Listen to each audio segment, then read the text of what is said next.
नमस्कार दोस्तों। आज हम अपने पुराने सीरीज को फिर से आगे बढ़ाते हैं और फ्रांस की क्रांति के प्रादुर्भाव को हम इस टॉपिक के माध्यम से समझ पाएंगे।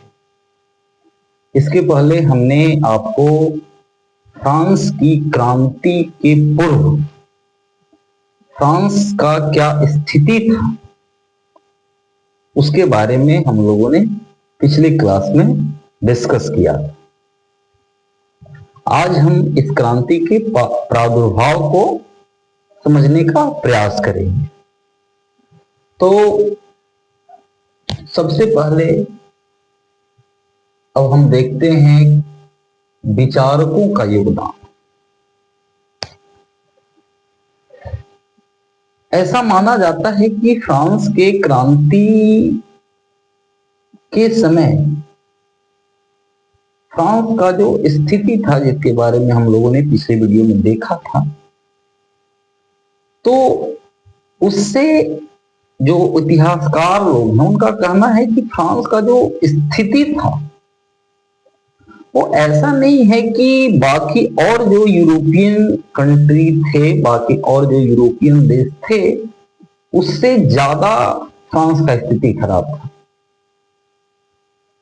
बल्कि बाकी यूरोपीय देशों से फ्रांस का स्थिति अच्छा था, क्योंकि उस समय पूरे यूरोप में राजतंत्र ही काम कर रहा था। चाहे वो इंग्लैंड हो, चाहे वो रसिया हो, चाहे फ्रांस हो, ऑस्ट्रिया हो, पर्सिया हो, सब जगह राजतंत्र ही काम कर रहा था। और बाकी जगहों पे जो लोग थे उनका स्थिति तो फ्रांस के लोगों से भी बहुत ज्यादा खराब था। फिर भी ये क्रांति सर्वप्रथम फ्रांस में ही क्यों हुई? तो इसके पीछे ये माना जाता है कि फ्रांस में उस समय जो खास करके जो विचारक लोग थे उनका जो अभ्युदय हुआ,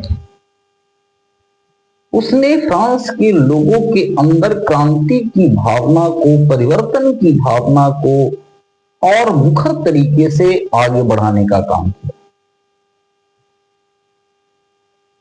उस समय का जो फ्रांस था वो अब धीरे धीरे पुरानी रीति रिवाजों से ऊपर उठकर कि हमारे धार्मिक ग्रंथ में क्या लिखे हैं, हमारे जो पुराने जो ट्रेडिशन हैं, जो हमारे पूर्वज करते आए हैं, एक जो धार्मिक मान्यता है, उससे ऊपर उठकर अब फ्रांस के लोग किसी भी चीज को तर्क और वितर्क की कसौटी पर कसना शुरू की और उन्होंने उसके आधार पर ये निर्णय लेना शुरू किया कि क्या सही है और क्या गलत है। तो इस प्रकार फ्रांस में जो विचारक लोगों का प्रादुर्भाव हुआ, जो विचारक लोग आए और उन लोगों ने जनता के बीच में जो एक नया माइंडसेट का क्रिएशन किया, उसका इस क्रांति में बहुत गहरा असर है। अब ये जो विचारक थे उनको हम एक एक करके थोड़ा उनके बारे में डिस्कशन कर लेंगे। तो जो एक विचारक थे मॉन्टेस्क्यू, इनका काल 1686 से 1755 ईस्वी माना जाता है। ये फ्रांस के कुलीन वर्ग से थे, मतलब जो फर्स्ट और सेकंड स्टेट्स वाले लोग थे, फ्रांस के कुलीन लोगों से इनका संबंध था। लेकिन इन्होंने राजा का जो दैवीय सिद्धांत है उसको मानने से इनकार कर दिया।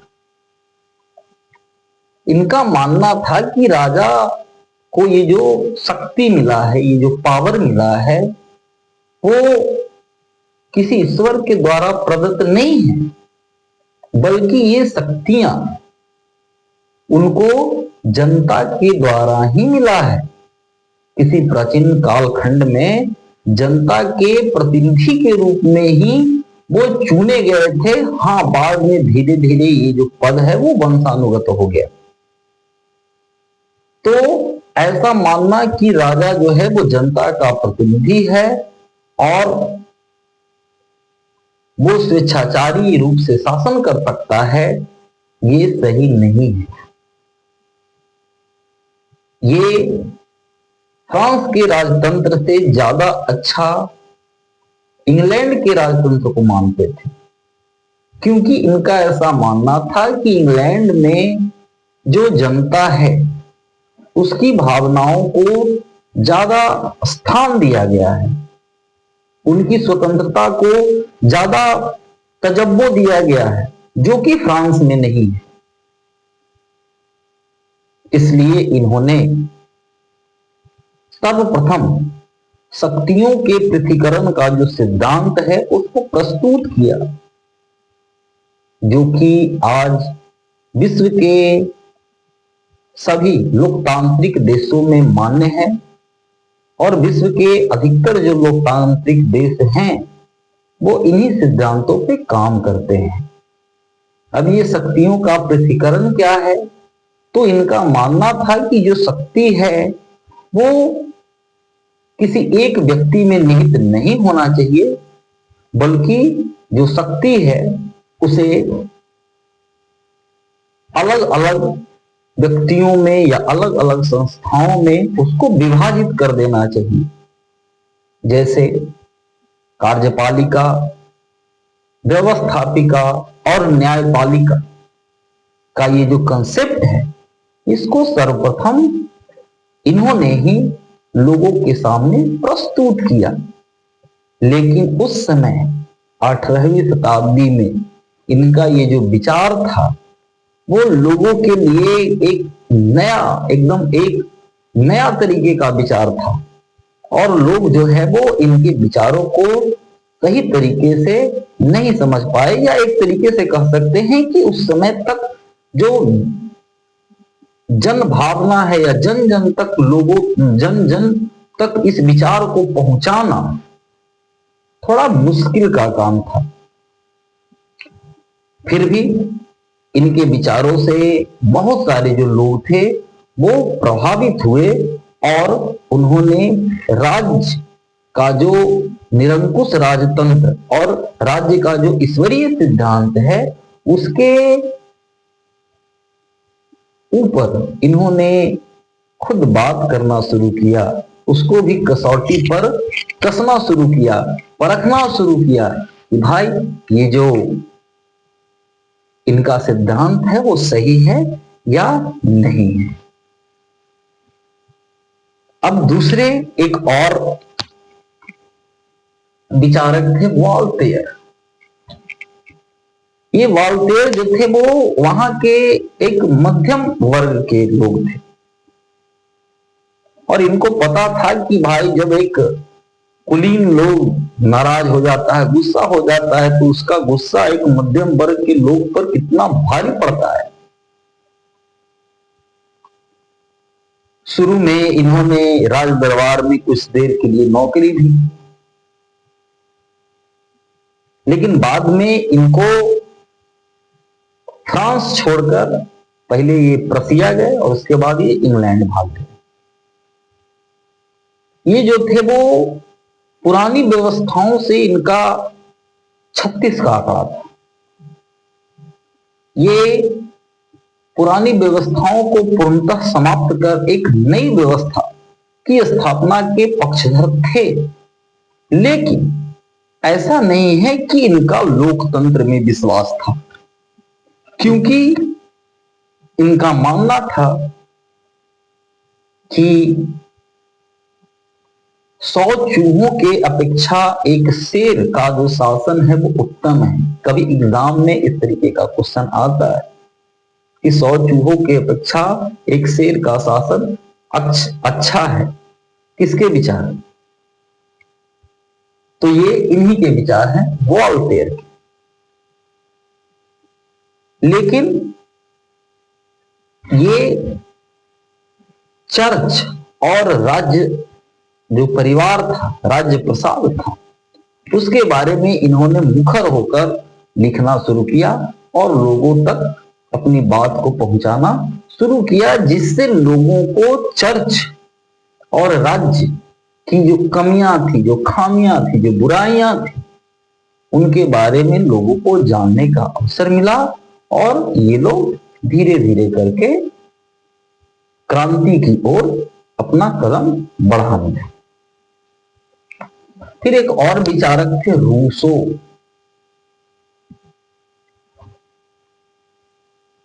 ये जो रूसो थे वो एक तरीके से ये बहुत बड़े विचारक हैं और पूरे विश्व के इतिहास में इनका एक अलग स्थान है। लोकतंत्र की स्थापना या लोकतंत्र की वकालत या लोकतंत्र का जो स्तंभ है उसको स्थापित करने में इनका एक बहुत महत्वपूर्ण स्थान है। ये जो रूसो थे, इनका मानना था कि शुरुआत में जो मनुष्य का जो जीवन था वो बड़ा स्वर्णिम युग था, जिस समय न कोई व्यक्ति किसी का दास था, न कोई किसी का गुलाम था, न कोई किसी का राजा था, न कोई किसी का प्रजा था, न कोई युद्ध होता था। सारे लोग एक साथ मिलजुल कर रहते थे। जैसा कि आप कभी भारत का इतिहास पढ़ेंगे जिसमें आपको सभा और समिति के बारे में जब आप पढ़ेंगे, सभा क्या था, समिति क्या था, तो उसमें आप देखेंगे कि भाई राजा जो था उसके ऊपर किस प्रकार से लोगों का कंट्रोलेंस था। लोगों के मन के अनुसार ही राजा जो है वो अपना पद ग्रहण करता था और उनके अनुसार ही राजा शासन करता था। तो ऐसा कॉन्सेप्ट तो हमारे यहां सभा और समिति के रूप में देखने को मिलता है। यही बात इन्होंने भी कहा। लेकिन इनका यह मानना था कि जब से सभ्यता का विकास हुआ तो लोगों के अंदर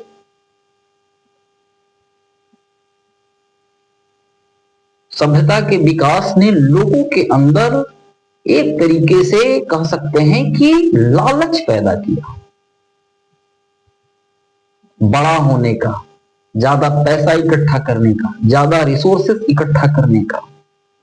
और यही जो कंसेप्ट है लालच और मोह का जो कंसेप्ट है, जब वो बढ़ा, मतलब सभ्यता का विकास हुआ तो लोगों के अंदर लालच और मोह बढ़ा और ये लालच और मोह ने आगे चलकर राजा और प्रजा, मालिक और नौकर का स्वरूप ले लिया। ये अपने एक फेमस इनका बुक है सामाजिक संविदा, सोशल कॉन्ट्रैक्ट, जिसमें ये बताते हैं कि मनुष्य स्वतंत्र जन्म लेता है लेकिन हर जगह वह अपने आप को बंधनों से जकड़ा हुआ पाता है। मतलब जन्म तो मनुष्य स्वतंत्र लेता है लेकिन जन्म के बाद वो हर एक जगह कुछ न कुछ बंधन जो है वो उस बंधन से वो अपने आप को जकड़ा हुआ पाता है। यही मोह, लोभ के कारण वो अपने आप को बंधनों से जकड़ा हुआ पाता है और यही जो है मनुष्य का सबसे बड़ा दुर्भाग्य है। इनका मानना था कि राजा को जो उनका पद मिला है वो लोगों की इच्छा के अनुसार मिला है।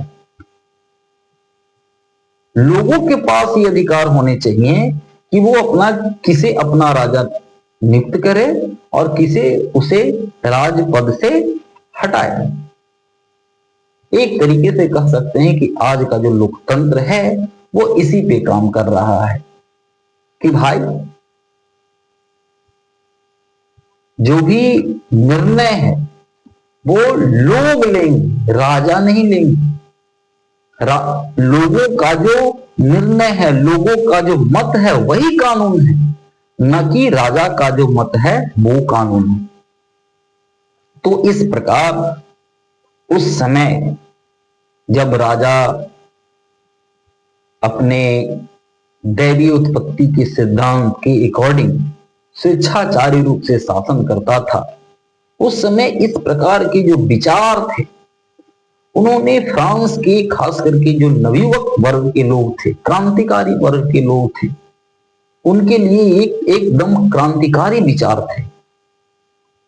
उनको लग रहा था कि एकदम सही बात है, कानून वही होगा जो जनता चाहेगा, कानून वो नहीं होगा जो राजा चाहेगा।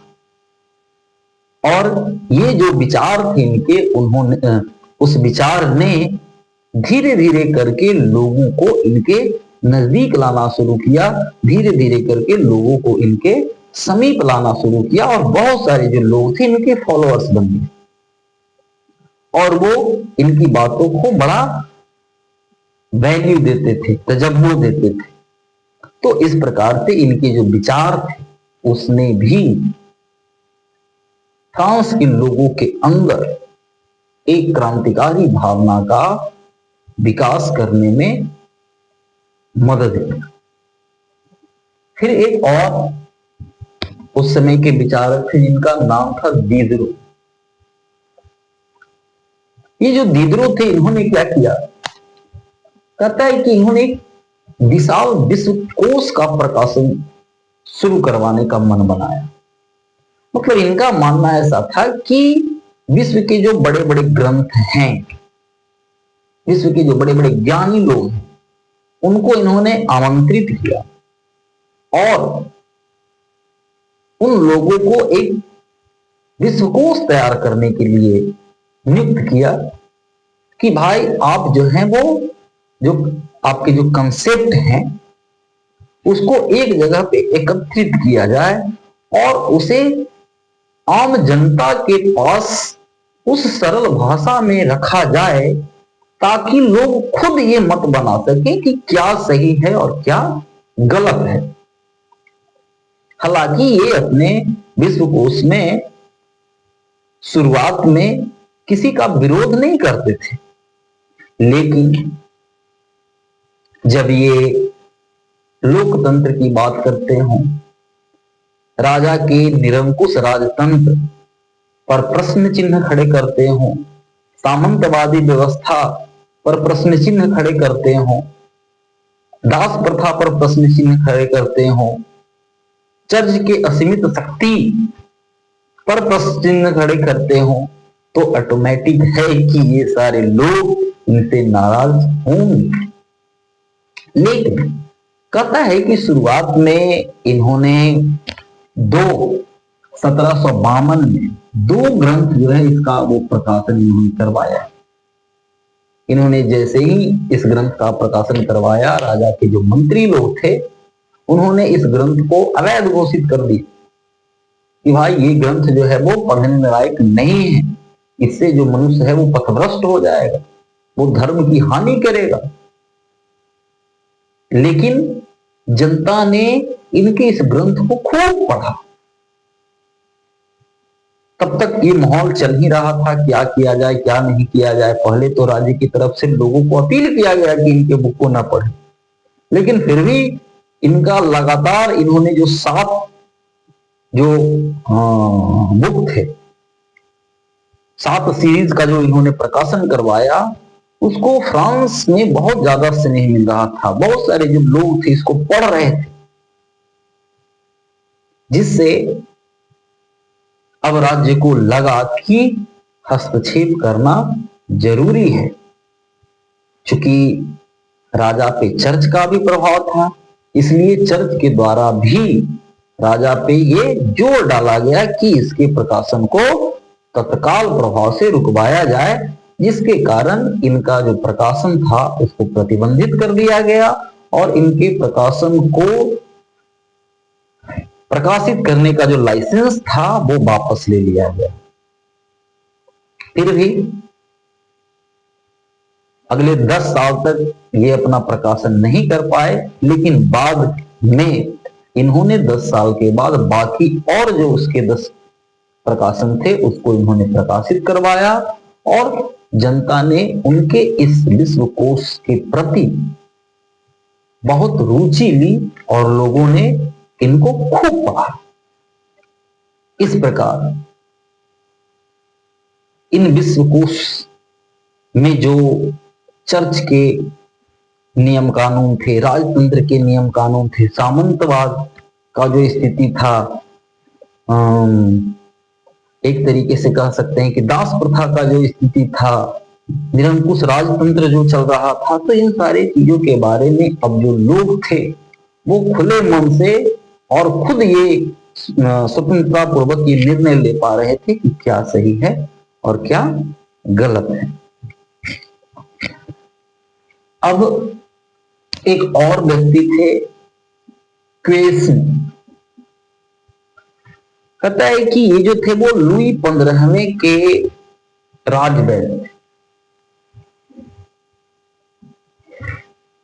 इन्होंने क्या किया कि उस समय जो बड़े बड़े जो विद्वान थे, खास करके जो आर्थिक दृष्टि से महत्वपूर्ण लोग थे, उनको इन्होंने अपने यहां बुलाना शुरू किया, और उन लोगों को अर्थशास्त्री कहा जाता था।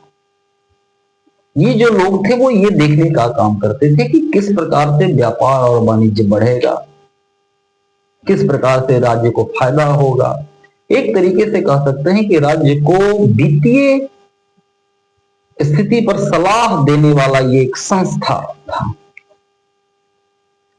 लेकिन ये जो लोग थे उनका मानना था कि राजा को व्यापार में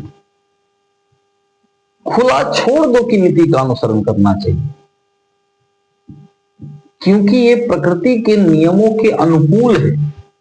प्रकृति के बहुत सारे ऐसे नियम हैं जिसमें हस्तक्षेप करने से और दिक्कत उत्पन्न हो जाता है। उसी प्रकार से खुला छोड़ दो की नीति जो है वो प्रकृति के प्रतिकूल है, मतलब प्रकृति के अनुकूल है, और इसमें राज्य को किसी प्रकार का हस्तक्षेप ना करना चाहिए। इससे राज्य का जो आर्थिक स्थिति है वो ज्यादा सुदृढ़ हो। इन लोगों का ऐसा मानना था कि जो राज्य के द्वारा, जैसा कि हम लोगों ने पिछले वीडियो में देखा कि उस समय कई एक जगहों पे जो व्यापारी लोग जब एक जगह से दूसरी जगह सामान लेकर जाते थे तो उनको अलग अलग जगह पे टैक्स देना पड़ता था। तो ये लोग इस नीति के विरोधी थे या इनकी मुखालफत करते थे, और इनका मानना था कि इस तरीके का जो नियम है वो राज्य की वित्तीय स्थिति को सुदृढ़ करने वाला नहीं है। साथ ही साथ उस समय फ्रांस में जो मजदूर थे उनका कोई यूनियन नहीं था। मजदूरों का जो स्थिति है उसको देखने वाला कोई नहीं था कि भाई कितना ये काम कर रहे हैं, इनको कितना मेहनताना मिलना चाहिए, इनका वर्किंग आवर क्या होना चाहिए, इनका भी कंडीशन सुधरना चाहिए। तो इन सारी चीजों पे ध्यान देने वाला कोई नहीं था। लेकिन ये अर्थशास्त्री लोग हमेशा इस चीज की वकालत करते थे कि ऐसा होना चाहिए। तो इस प्रकार से ये जो केन्सने थे उन्होंने भी लोगों के विचारों को, जनता के विचारों को राजा के सम्मुख रखने का प्रयास किया। तो इस प्रकार हम देखते हैं कि ये सारे के सारे जो विचारक थे उन्होंने अपने विचारों से जनता को उद्वेलित किया, जनता में एक नई प्रेरणा डाला।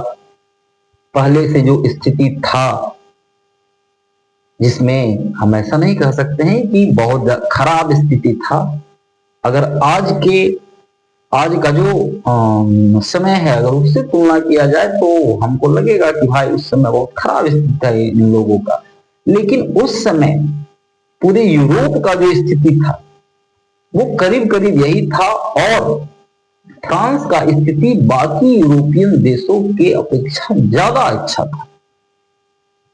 फिर भी फ्रांस के जो लोग थे उन्होंने एक नए कंसेप्ट को लागू करने के लिए एक नया भावना से प्रेरित होकर इन्होंने क्रांति का मार्ग जो है उसको चुना और उसके इन क्रांति में क्रांति के जो कारक हैं उनमें इन विचारकों का योगदान बहुत महत्वपूर्ण माना जाता है।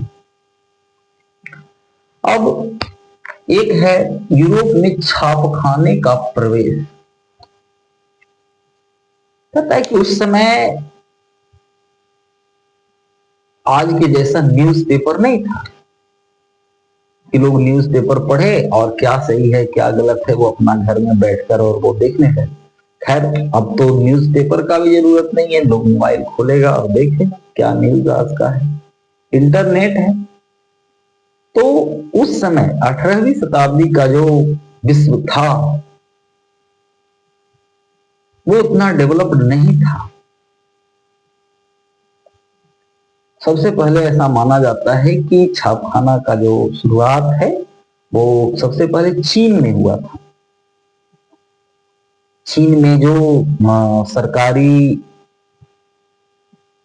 परीक्षाएं होती थी, मतलब चीन में जो परीक्षाएं होती थी सरकारी राज्य के जो बड़े बड़े पद थे उस पे नियुक्ति के लिए, तो वहां जो है इस प्रकार का जो पेपर है उसका यूज किया जाता था। ये सबसे पहला प्रमाण मिलता है चीन में। बाद में चीन से ये जो छापखाना है, मतलब जब यूरोपियन लोग चीन आए तो उनको लगा रही यार तो बहुत अच्छा चीज है। यहां से वो पहले पहुंचा इटली और इटली के बाद धीरे धीरे करके वो पूरे यूरोप में फैल गया, जिसमें सबसे पहले सबसे पहला जो ग्रंथ जिसको वो अनुवादित किया गया था छापखाना में वो बाइबल था, जिसके बारे में आप लोग जानते हैं। जर्मनी में सबसे पहले उसका प्रयोग किया गया। लेकिन बाद में ये जो छापखाना है वो धीरे धीरे पूरे यूरोप में फैलने लगा और जर्मनी तो बस फ्रांस के बगल में ही है, तो जर्मनी से फ्रांस में पहुंचना तो आम बात था। खैर जो भी हो, जब ये छापखाना यूरोप में पहुंचा और खास करके जब ये फ्रांस में पहुंचा तो अब इन छापखानों के माध्यम से जो आम जनता था उन तक नए नए जो विचार है वो पहुंचने लगे। ऐसा माना जाता है कि स्टार्टिंग में ये महंगा होता था और उसको जो है वो महंगे महंगे जो एक तरीके से कह सकते हैं कि जो जानवर का जो ये छाल है उस पर या जो महंगे महंगे कपड़े थे उस पे लिखे जाते थे स्टार्टिंग में। लेकिन बाद में धीरे धीरे इनका जो छापखाना है उसका प्रचार विकास बहुत ज्यादा होने लगा। जो छपी हुई पुस्तकें थी उनका प्रचार बहुत ज्यादा होने लगा और अब सर्वसाधारण के पास ये जो किताबें थी उसका पहुंच होने लगा।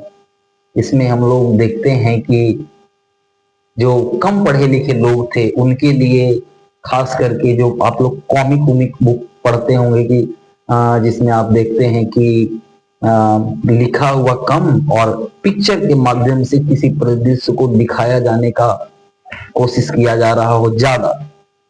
तो एक तरीके से ये सारा जो कुछ था जब आम जनता तक पहुंचना शुरू हुआ तो अब आम जनता ने इनके बारे में जानना शुरू किया कि भाई चर्च क्या है, चर्च के सिद्धांत क्या है, राजत्व का सिद्धांत क्या है, राजा का ये जो निरंकुश प्रवृत्ति है, शासन है, वो क्या है। और अब लोग खुद से क्या सही है क्या गलत है उसका ये लोग आत्मावलोकन करने लगे और उस पर ये खुलकर बात करने लगे, जिसने भी फ्रांस के लोगों में क्रांति की भावना को, नव जागरण की भावना को आगे बढ़ाने का काम किया। अब यहां एक देखते हैं न्यायालयों के अधिकार। कहता है कि जो फ्रांस में उस समय जो न्यायालय थे जिसको पार्लेमा भी कहा जाता था, क्योंकि ये जो पार्लेमा जो शब्द है वो एक तरीके से कहें कि वो इंग्लैंड के पार्लियामेंट के जैसा दिखता है लेकिन स्वरूप में वैसा नहीं है। लेकिन ये जो पार्लेमा थे वो करीब 13 पार्लेमा थे, मतलब 13 न्यायालय थे, और उसका जो मुख्यालय था वो पेरिस में था। मतलब पेरिस का जो न्यायालय था वो उसमें सबसे प्रमुख था। अब यहां बात ये था कि चूंकि राजा ही कानून बनाता था, लेकिन राजा जो भी कानून बनाता था उस कानून को पार्लियामेंट में रजिस्टर्ड करना होता था। मतलब राजा उस कानून को पार्लियामेंट में भेजता था कि भैया ये जो कानून है तुम उसको रजिस्टर्ड कर लो, ताकि उसके अनुसार आगे जो न्याय व्यवस्था है उसको चलाया जा सके। लेकिन धीरे धीरे ये सारी जो भावनाएं थी, जो जन भावनाएं थी, वो उभर कर जब सामने आने लगी तो ये जो पार्लियामेंट था ये जन भावनाओं का एक प्रतिनिधि के रूप में काम कर रहा था। होता ऐसा था कि जब भी राजा कोई कानून बनाता था तो पार्लियामेंट को उसे मानना ही होता था। उसके पीछे जैसे आज हम लोगों के यहाँ जो एक तरीके से पढ़ते हैं राष्ट्रपति, तो उनसे कुछ मिलता जुलता पावर जो है यहाँ पे पार्लियामेंट के पास था। क्या था, इसको आप अच्छे से समझिएगा। मान लिए राजा के द्वारा जो कानून बनाए गए, अगर उससे पार्लियामेंट संतुष्ट नहीं है तो वो राजा को अपना एक विरोध पत्र सौंप सकता था कि भाई ये जो कानून आप बनाए हैं उसमें कुछ आप देखिए वो सही नहीं है। अब इस स्थिति में राजा के पास जो शक्तियां थी वो 3 प्रकार की शक्तियां थी। एक, राजा पार्लियामेंट की बातों को स्वीकार कर ले और उस कानून में जो पार्लियामेंट बोल रहा है वो संशोधन कर दे। दूसरा, कि राजा पार्लियामेंट का ये जो विरोध है कानून को वापस ले ले। पहला, या तो कानून को वापस ले ले, दूसरा या तो उसमें कुछ सुधार कर दे, या तीसरा कि राजा उस पार्लियामेंट को राज दरबार में उपस्थित होने का ऑर्डर दे और खुद अपने मुख से पार्लियामेंट को ये कहे कि नहीं, आपको इसको रजिस्टर्ड करना है। इस स्थिति में पार्लियामेंट को उस कानून को रजिस्टर्ड करना ही होता था। तो एक तरीके से कह सकते हैं कि राजा के पास ही अंतिम वो पावर था, विटो पावर राजा के पास ही था। जैसे आज राष्ट्रपति को आप देखते हैं कि भाई एक बार जो है वापस कर सकते हैं, लेकिन फिर से अगर दूसरा बार उनके पास भेजा जाए, ठीक है ना, तो फिर उनको जो है वो मानना ही पड़ता है। इस तरीके का जो कुछ पावर है इसके बारे में आप लोग जानते होंगे वाली बात, और उसके बारे में कभी नेक्स्ट क्लास में हम बात करेंगे राष्ट्रपति के पावर के बारे में। तो बस यहां आपको ये समझना है। तो इस स्थिति में पार्लियामेंट को राजा की बातों को मानना ही होता था। लेकिन कहता है कि पार्लियामेंट के पास ये पावर था कि राजा को जो वो विरोध पत्र सौंप रहा है, जिसमें वो राजा को उस कानून में कुछ बदलाव करने की सुझाव दे रहा है, उसके हजारों प्रतियां वो आम जनता में भी बंटवा देती थी, ताकि लोग भी इस विषय पर अपने विचार रख सके, या उनको ये पता चल सके कि पार्लियामेंट ने राजा को किस कानून पर क्या बदलाव करने का सुझाव दिया है। वो अलग बात है राजा इस सुझाव को मानेगा या नहीं। तो इससे क्या हो रहा था कि अब जो लोग थे उनको ये समझ में आ रहा था कि भाई पार्लियामेंट जो है वो सही सुझाव दे रहा है कि गलत सुझाव दे रहा है। इसी बीच पार्लियामेंट ने अपने शक्तियों को बढ़ाने का भी कार्य शुरू कर दिया। पार्लिमा का ये दावा होने लगा कि जो कानून राजा ने जबरदस्ती पार्लिमा पर थोपा है वो कानून एक तरीके से न्याय नहीं है, मतलब सही नहीं है। और क्योंकि जो न्याय करने का काम था वो तो पार्लिमा का ही था, इसलिए जब ये कोई मामला उसके सामने जाता था तो वो उस कानून को नजरअंदाज कर देती थी या नजरअंदाज कर सकती थी। और लोग अब अपना एक विचार बना सकते थे कि पार्लिमा के द्वारा लिया गया निर्णय सही है कि नहीं है। तो इस प्रकार पार्लिमा ने लोगों के अंदर जन भावना, लोगों के अंदर जो जन भावना था, जो जन आकांक्षा था, उसका प्रतिनिधित्व करना शुरू किया। और लोग भी अब इस मामले में, इस राजनीति में ज्यादा दिलचस्पी लेने लगे। तो एक प्रकार से कह सकते हैं कि जो न्यायालय थे उन्होंने धीरे धीरे करके अपनी शक्तियों को जनता के विचारों या जनता का जो जन आकांक्षा जो था उसके रूप में प्रकट करना शुरू किया। जो आगे चल के हम देखेंगे कि ये भी उनको जनता का सपोर्ट मिला और क्रांति का ये भी एक कारण बना।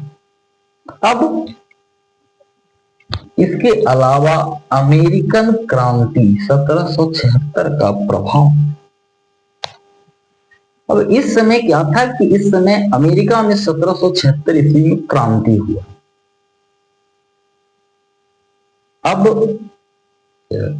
अमेरिका के ऊपर अपना कंट्रोल कौन स्थापित किए हुए था? तो इंग्लैंड।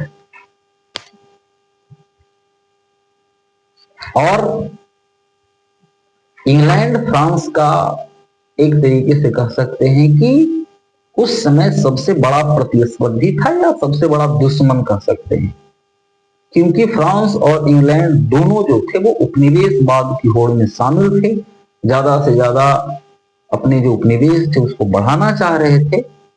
इसलिए फ्रांस और अमेरिका एक दूसरे के विरोधी थे और ये हमेशा एक दूसरे के टांग खींचने के फिराक में लगे रहते थे प्रतिस्पर्धा के कारण।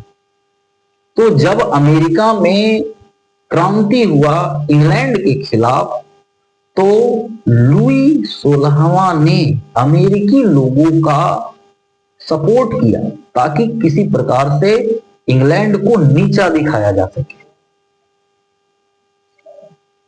अब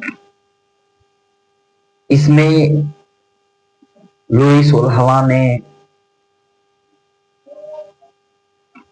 जो फ्रांस में कुछ लोग थे उनको स्वयं सेवक के रूप में अमेरिका भेजा, उनके लिए हथियार मुहैया करवाया। तो इन सारी चीजों पे भी जो खर्चा है वो बढ़ रहा था। फ्रांस का स्थिति पहले से ही बहुत खराब था। लुई 15वां जो है वो पूरा अपना खजाना खाली करके गया था। 1774 में लुई 15वां की मृत्यु हो गई थी और उसके बाद लुई 16वां जो है वो राजा बना था। तो जब फ्रांस में क्रांति हुई, जब अमेरिका में क्रांति हुई, तो इंग्लैंड को नीचा दिखाने के लिए फ्रांस ने अमेरिकी स्वतंत्रता संग्राम में अमेरिकी लोगों को मदद किया, पैसा से, स्वयं सेवक से, सेना से और हथियार से, जिसमें भी इसको बहुत ज्यादा खर्चा हुआ। और इस विदेश नीति में कहीं ना कहीं लुई 16वां सफल भी हुआ, क्योंकि इंग्लैंड को अंततः अमेरिका को स्वतंत्र करना पड़ा। लेकिन इस समय जो फ्रांसीसी स्वयंसेवक अमेरिका गए थे, जो अमेरिका की तरफ से इंग्लैंड से युद्ध कर रहे थे, और जब उनको वहां ये सफलता मिली तो इससे जो ये स्वयंसेवक लोग थे उनको बहुत प्रेरणा मिला। उनको लगने लगा कि भाई देखो यहाँ किस प्रकार से जो लोग हैं उन्होंने राजतंत्र को, उपनिवेशवाद को उखाड़ फेंका है और यहाँ पे एक लोकतंत्र की स्थापना हुई है जिसमें समानता, स्वतंत्रता, विश्व बंधुत्व की भावना, लोकतंत्र की भावना को स्थान दिया गया है, सारे लोगों को एक समान माना गया है। इन सारी बातों का ये जो स्वयंसेवक लोग थे उनके ऊपर गहरा प्रभाव था। और जब ये लोग वहां से लौटकर अपने देश में आए तो ये लोग भी इसकी बात करने लगे। तो एक तरीके से कह सकते हैं कि लुई 16वां अनजाने में ही जो फ्रांस के लोग थे उनको लोकतंत्र का चटनी चटा दी। शुरुआत में लुई 16वां को ऐसा अनुभव नहीं हुआ कि इसका क्या परिणाम होगा। उसको लगा कि भाई कुछ छोटा मोटा सुधार कर देंगे और ये लोग मान जाए। उसने ऐसा किया भी। जो कुलीन और पुरोहित वर्ग के लोग थे उनके अधिकारों में कुछ कटौती भी किया गया। जनता को कुछ अधिकार में वृद्धि भी किया गया।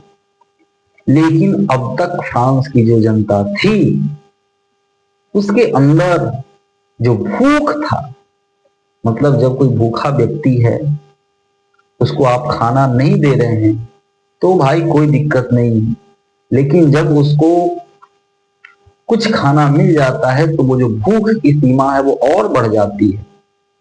इसी प्रकार से जो फ्रांस के लोग थे अब ये छोटे मोटे सुधारों से मानने वाले नहीं थे, बल्कि इन्होंने पूरा मन बना लिया था कि अब हमें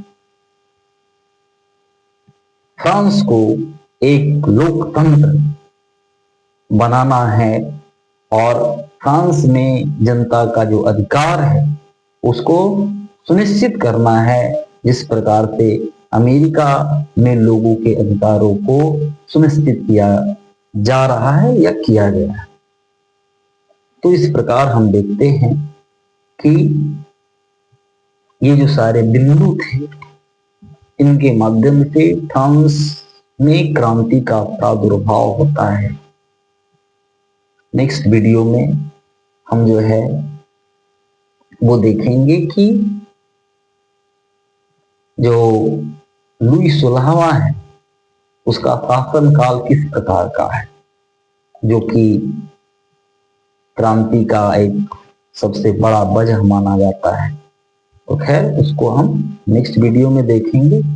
तब तक के लिए ऐसा आशा है कि आप लोगों को ये वीडियो पसंद आया होगा। अगर किसी का कोई सुझाव है तो वो कमेंट बॉक्स में डाल सकता है, हम उनकी सुझाव पर अमल करने का प्रयास करेंगे। साथ ही ये वीडियो देखने के लिए आप लोगों का बहुत बहुत धन्यवाद और आप हमारे साथ इसी प्रकार से जुड़े रहें।